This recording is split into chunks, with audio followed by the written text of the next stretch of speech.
Voice of God వీక్షకులందరికీ దేవుని పరిశుద్ధ నామం పేరిట శుభాలు వందనాలు తెలియజేస్తా ఉన్నాను.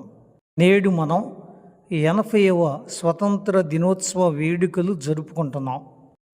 ఈ విషయాన్ని పురస్కరించుకొని మీ అందరికీ స్వతంత్ర దినోత్సవ శుభాకాంక్షలు తెలియచేస్తా ఉన్నాను.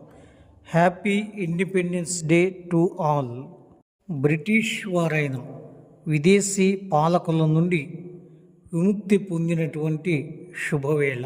అందరూ త్యాగమూర్తుల ఫలితం స్వతంత్ర దినోత్సవం. స్వతంత్రం మనిషిని స్వేచ్ఛాజీవిని చేసింది. భౌతికపరమైనటువంటి స్వేచ్ఛ, విదేశీ పాలన నుండి వచ్చే స్వేచ్ఛ, శుద్ధ లేఖనాల్లో ఐగుప్తు నుండి హెబ్రీ జనాంగం పొందిన స్వేచ్ఛ, వ్యక్తుల త్యాగాల వల్ల వచ్చినటువంటి స్వేచ్ఛ, ఖైదీ భౌతిక సంబంధమైన చెరసాలలో నుండి విడిపించబడినట్టుగా పొందినటువంటి స్వేచ్ఛ. అసలు ఈ స్వేచ్ఛ ఎందుకు కోరుకోవటం జరిగింది? దీని కొరకై ఎందుకు ప్రాణాలు పెట్టడం జరిగింది?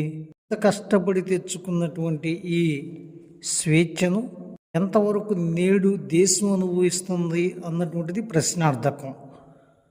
ఈ స్వేచ్ఛ ఫలితం పేదరికం పోవాలి, బానిసత్వం పోవాలి, అసమానతలు పోవాలి, అంటరానితనం పోవాలి, అణచివేతను తీసేయాలి. అన్నిటినీ జయిస్తూ అందరూ కూడా తత్వంతో జీవించాలి, సమానత్వంతో ముందుకు నడవాలి.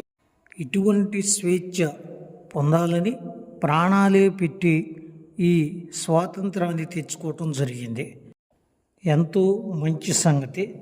కానీ నేడు నిజంగా ఇలాంటి స్వాతంత్రం దేశం అనుభవిస్తుందా అన్నటువంటి ప్రశ్నకు ప్రతి ఒక్కరూ జవాబుదారులే అనేది గమనార్హం. ఇంకనూ అసమానతలు అలాగే ఉన్నాయి.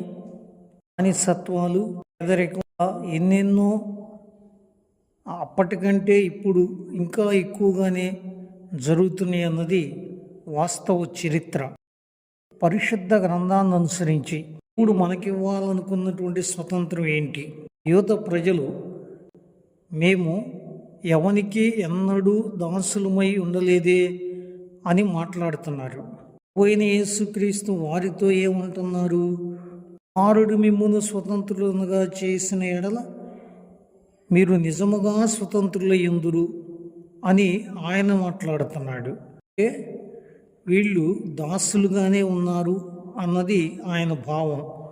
లేఖనాన్ని అనుసరించి స్వతంత్రులమని చెప్పుకుంటూ దాసులుగా జీవిస్తున్నారు యూద ప్రజలు. యేసుక్రీస్తు వారి మాటల ప్రకారం వీరు ఏ దాసత్వంలో ఉన్నారు? పాపము అనేటువంటి దాసత్వంలో ఉండిపోయారు. అపరాధులమే కాము అన్నది వాళ్ళ ఆలోచన. క్రీస్తును నమ్మితేనే శాప విమోచనమో అన్నటువంటిది నచ్చనటువంటి పదం. ఇది పాపపు దాసత్వమే కదా. క్రీస్తు ప్రభువారు అపరాధముల నుండి మనల్ని తప్పించాడు. ఆయన కొరకు మనం జీవించటమే నిజమైనటువంటి స్వేచ్ఛ అవుతుంది, నిజమైనటువంటి స్వతంత్రం అవుతుంది, పునరుద్ధరించబడిన జీవితం అవుతుంది. అందువల్ల గలతీ పత్రిక 5వ అధ్యాయం 1వ వచనం ప్రకారం మీరు స్థిరముగా నిలిచి మరలా దాస్యమును కాడి క్రింద చిక్కుకొనకుడి అన్నాడు దైవలేఖనంలో. Be not entangled. మళ్ళీ తిరిగి పాపపు చెరలోకి వెళ్తావా? పాపపు దాసత్వంలోనికి వెళదామా? మనకిష్టమైన విధంగా జీవించటానికి కాదు దేవుడు స్వాతంత్రాన్ని ఇచ్చింది. మనం చేయరానివి మానేసి చేయవలసినవి మాత్రమే చేయటానికి స్వాతంత్రం ఇచ్చాడు. దైవిక క్రియలు, అంగీకృతాన్ని పొందేటువంటి క్రియలు. గలతీ పత్రిక 5వ అధ్యాయం 13, 14 వచనాల ప్రకారం అస్వాతంత్రమును శరీర క్రియలకు హేతువు చేసుకొనక ఉండండి అని చెప్పాడు. ఒకవేళ దేవుడిచ్చినటువంటి స్వాతంత్రాన్ని మంచి క్రియలు చేయటానికి కాకుండా చెడ్డ క్రియలు చేయటానికి ఉపయోగించుకుంటే గనక శాశ్వత బానిసలంగా ఆయన ముందు మనం ఉండిపోతాం.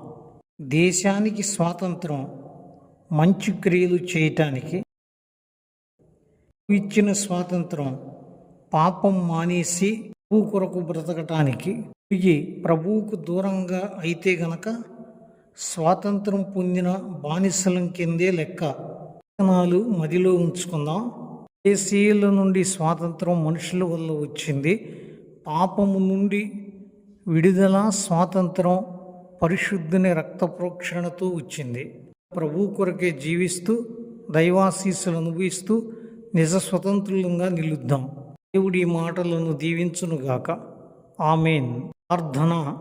పరిశుద్ధుడ, దేశీయుల బానిసత్వం కింద ఉండకుండా ఇచ్చిన స్వాతంత్రాన్ని బట్టి మీకే స్తుతులు.